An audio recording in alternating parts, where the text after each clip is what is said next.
Penerima penghargaan IKPLHD yang pertama adalah Bupati Musi Banyu Asin, 2 Wali Kota Palembang, 3 Kabupaten Ogan Komering Ilir, 4 Kabupaten Banyu Asin. Kami persilakan Bapak-Bapak. 5 Kabupaten Muara Enim, dan 6 Kabupaten Ogan Ilir.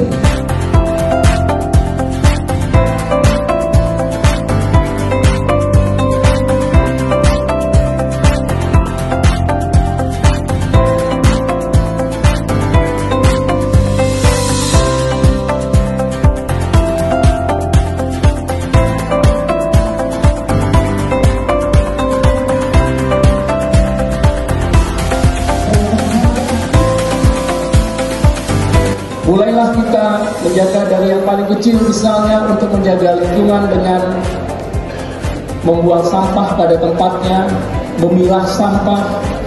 Kemudian yang paling penting adalah karena kita hidup berbudaya dengan air, terutama dengan Sungai Musi. Demikian, wabillahi taufiq wal hidayah. Assalamualaikum warahmatullahi wabarakatuh.